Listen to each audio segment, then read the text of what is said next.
Hello guys, welcome to Photoshop Easy. I hope you're safe at your home during this epidemic, and I'm here to bring you something to work with in Photoshop. I was asked to make this Facebook banner for our school's online registration for this upcoming school year, and I'll show you how easy it is to make this. First, let's create a new file. Set the dimensions to 1200 to 630 pixels. It's the best image size for Facebook post with URL or link. Next, go to File and click Place Embedded and choose our first image.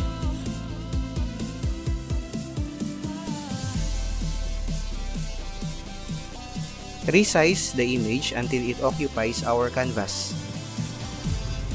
As you are adjusting the size up, hold the Alt key to resize it from the center base. Then press Ctrl Enter to apply the transform.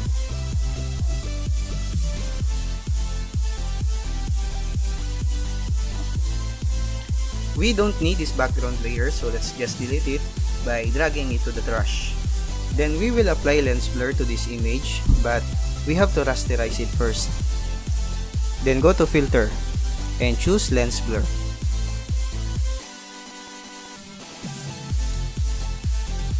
Set the blurriness to 15 radius.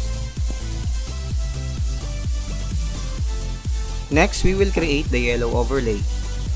Create new layer by clicking the plus icon at the bottom of this panel. Click the pen tool and start tracing like this.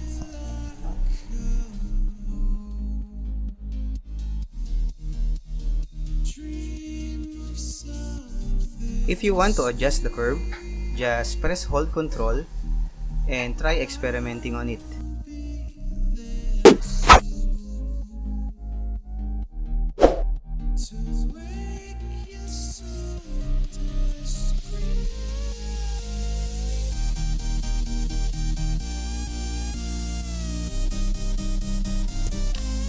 If you're done setting the pen, press Ctrl Enter to convert it into a selection.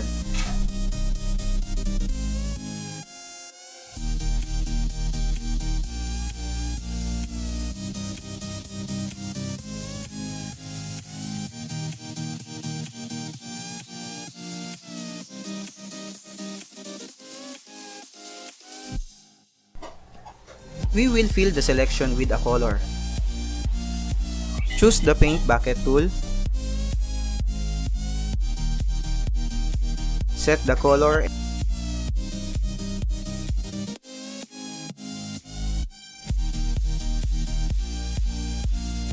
and fill the selection.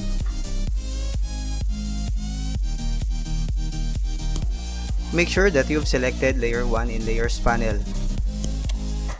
Set the layer opacities to 75% and let's add shadow.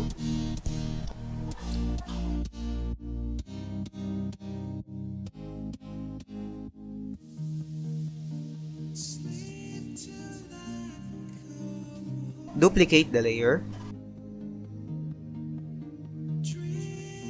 Set it to multiply and transform it just to add dimensions to our overlay.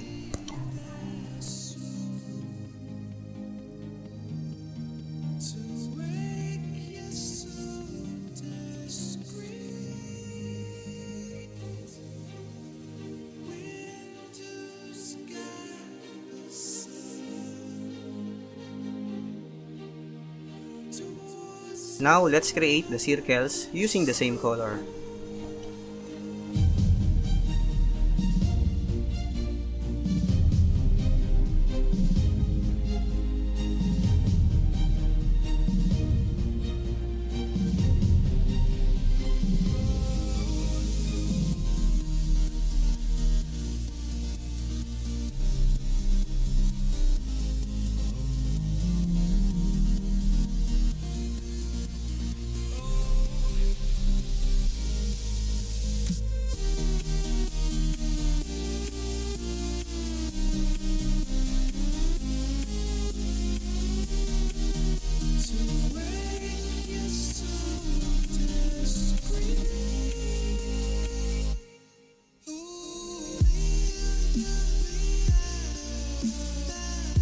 Press Ctrl to select these 3 layers.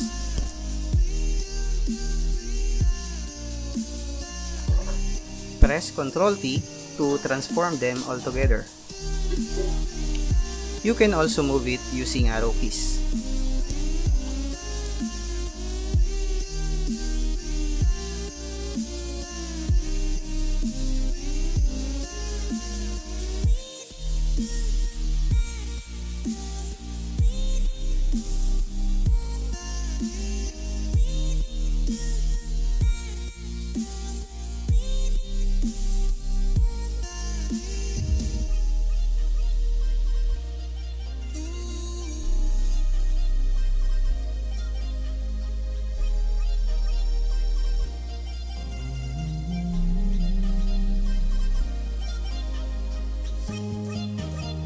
For organizing sake, we will group these logos.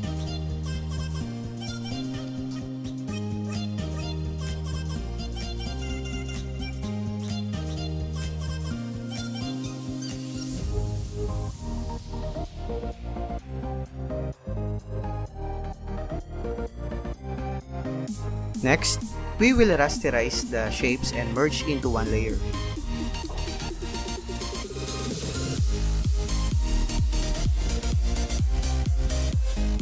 Disable layer 1 and select the entire pixel of layer 1, but make sure you disable first the shadow of layer 1, so pixels for shadow not included.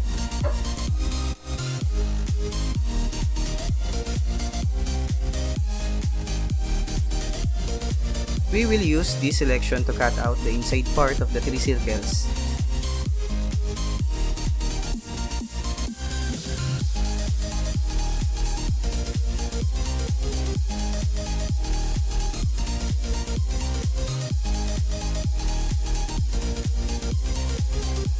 Set the opacity to 75%.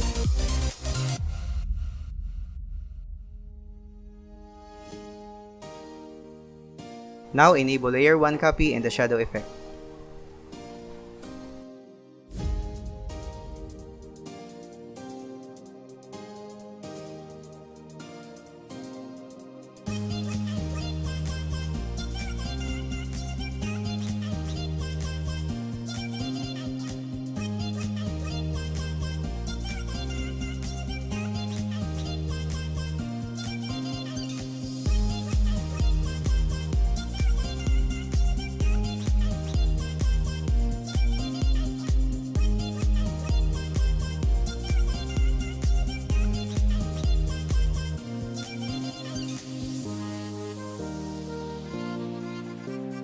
For the white bar part, we will use Marquee tool, but create a layer first.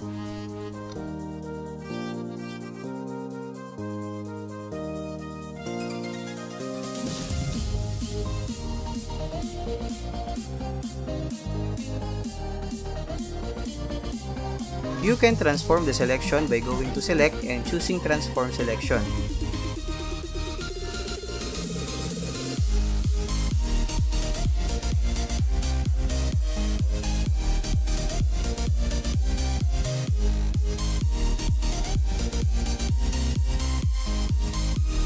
Press Enter to apply.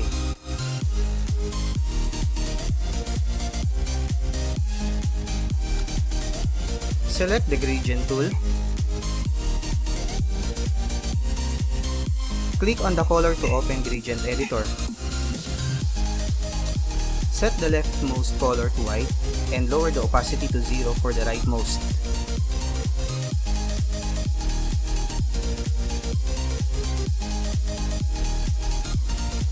Make sure it is also white. Now, using the gradient tool, drag it from left to right.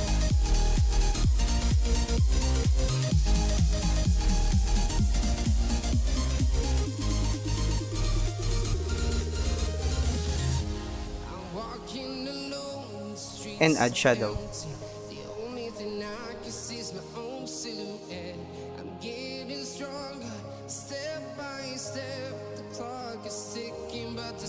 Next, let's place the other 2 logos.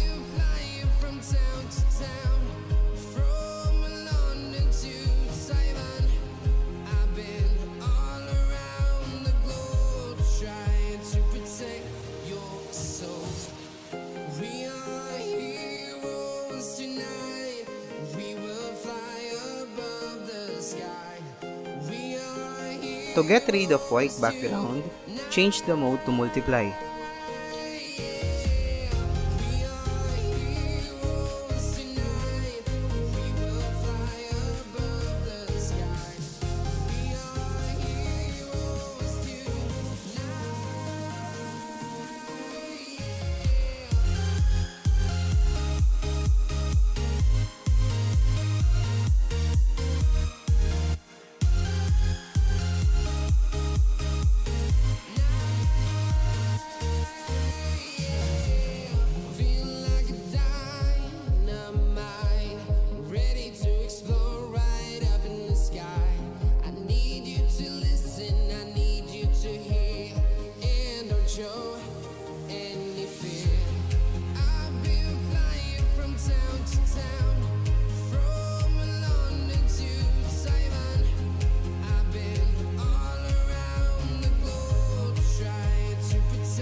In this moment, we will add already the text. First, add a rounded rectangle.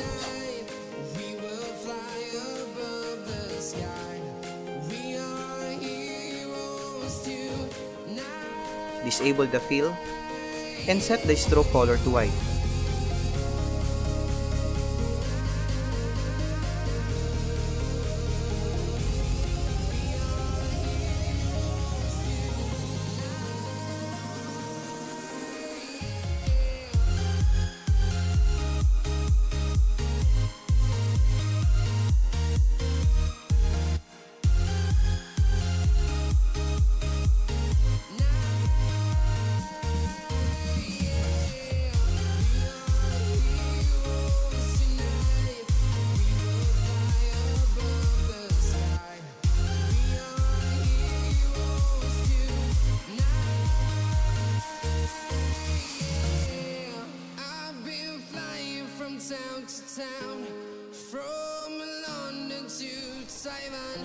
I want to move the rectangle, but as you can see, other layers moving.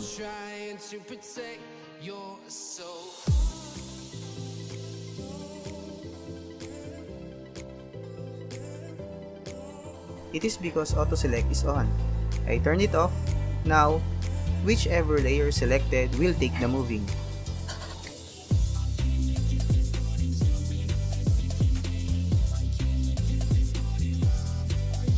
Now, let's add the first text.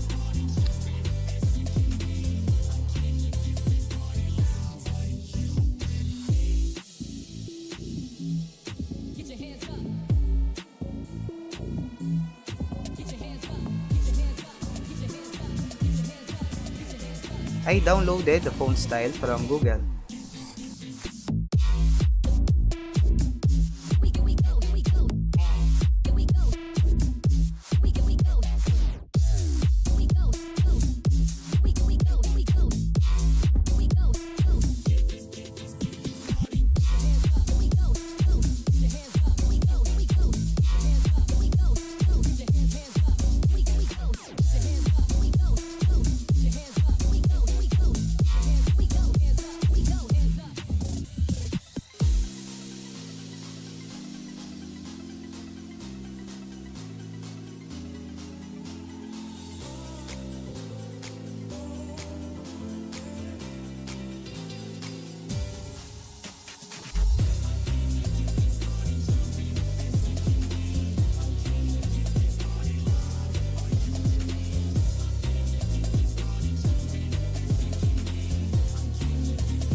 To add line, select the shape tool and choose line.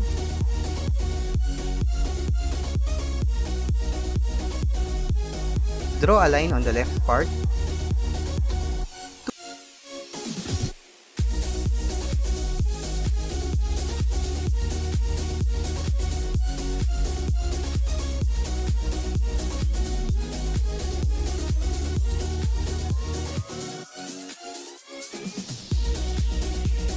prevent it from resizing the height, hold down Shift and drag the control to the right.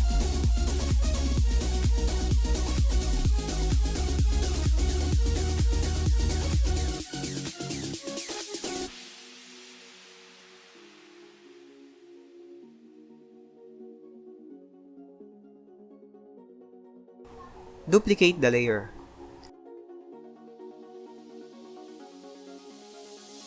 Or just key on your keyboard Ctrl J.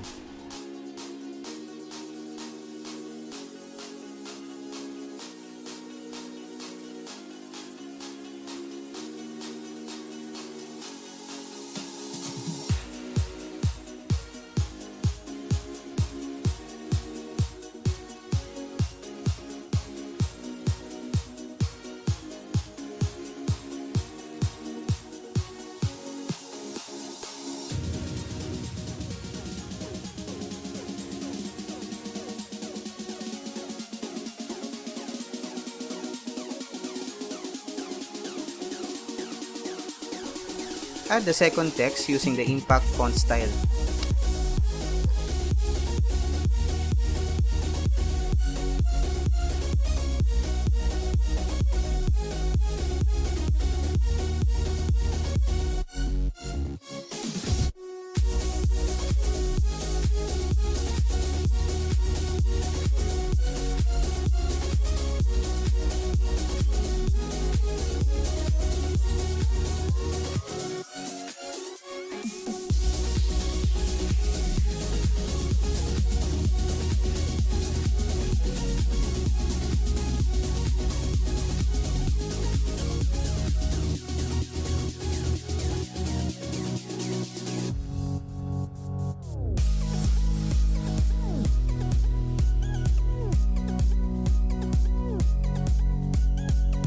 I want to bring down the space height in between the texts. As you can see, the interval is set to auto.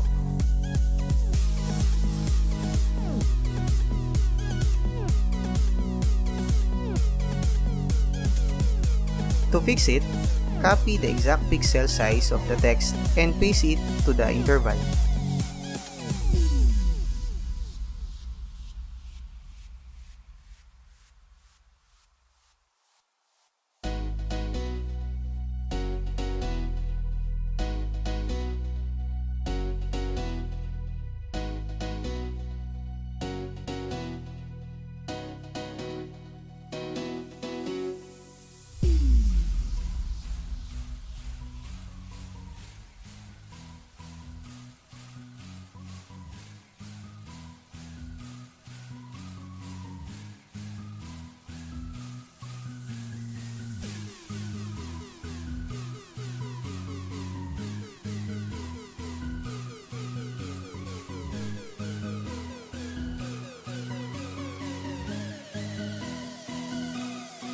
Now I want to add gradient effect to this text. Select the marquee tool and make selections at the bottom of each text. Make sure to click to add to selection.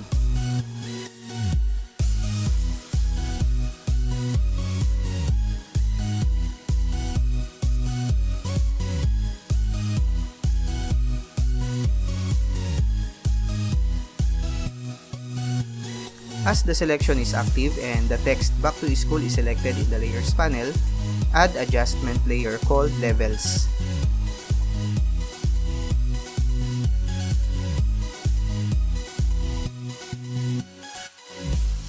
To limit the effect only to the text, click Clip to Layer.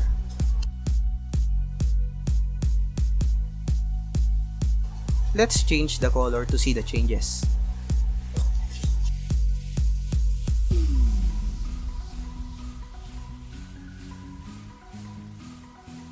Now go back to the levels and adjust to your likings.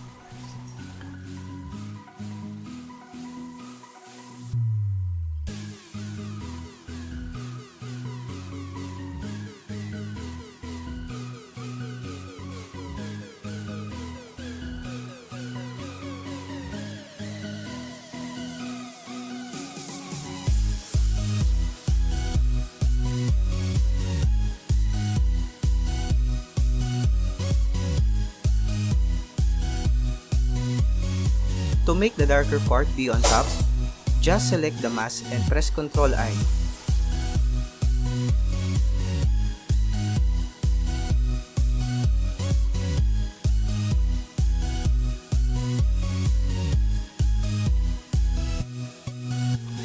Add feather to the mask.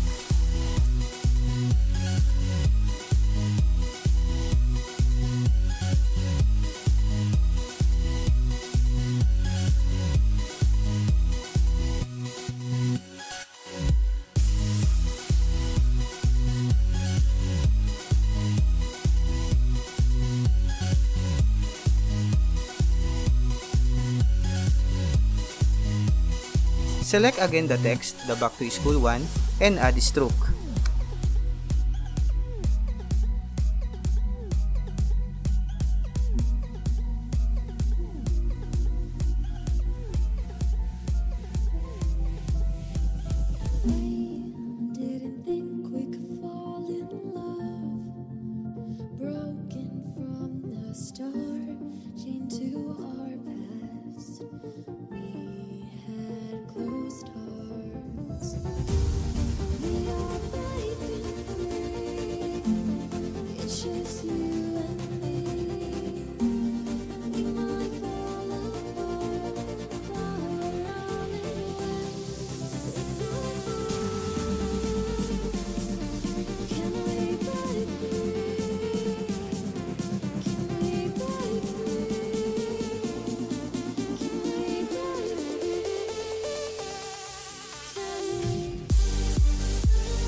Just like we did earlier, adjust the space height.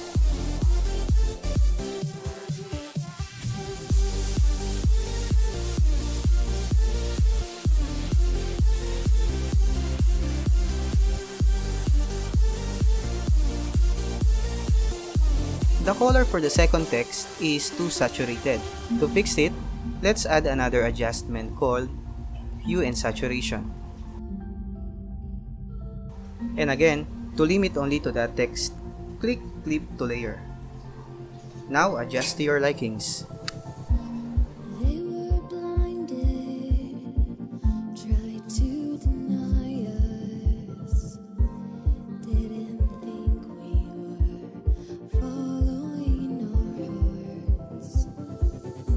Now, add the last text at the bottom of the second text using the same font.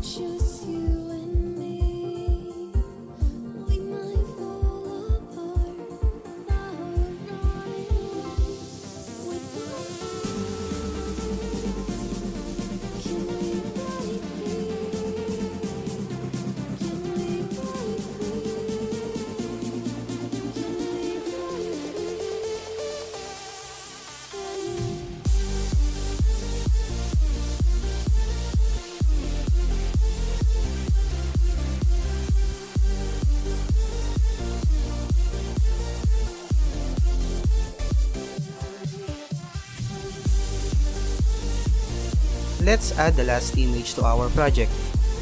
But instead of choosing Place Embedded, we will open it rather to another window.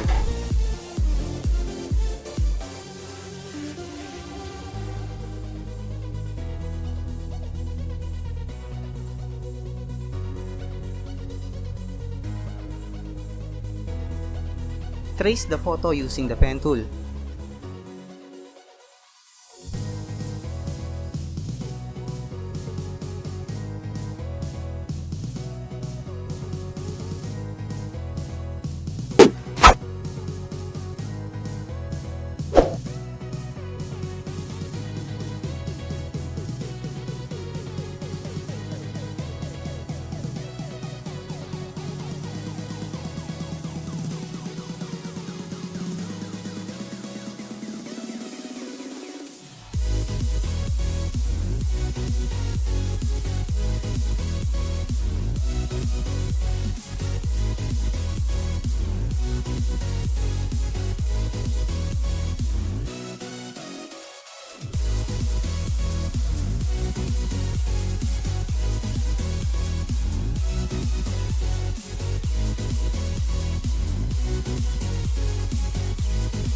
Ctrl J to convert the path into selection and click on the Add Mask button at the bottom of the Layers panel.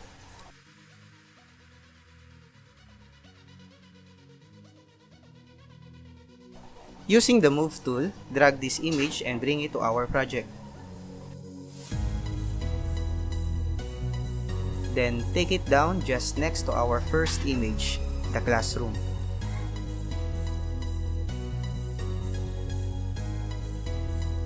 Resize and fit it on.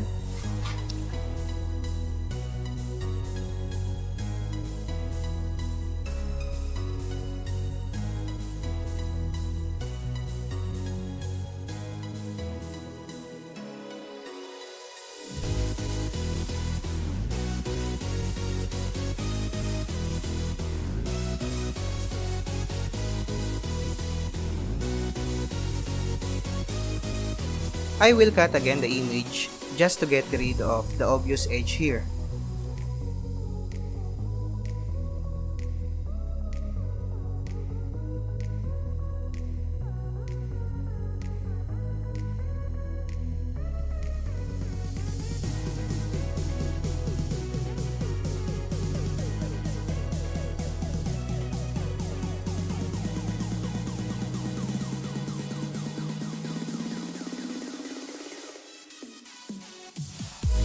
To see only the mask, hold down Alt and click on the mask.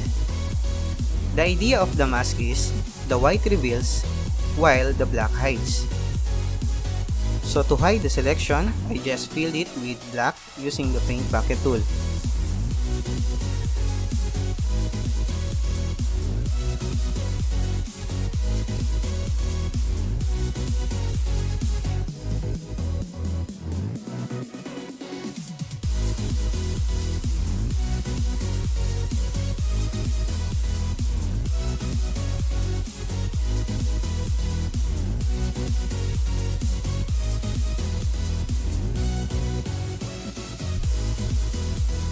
Thank you for watching. Please subscribe for more high quality Photoshop tutorial content.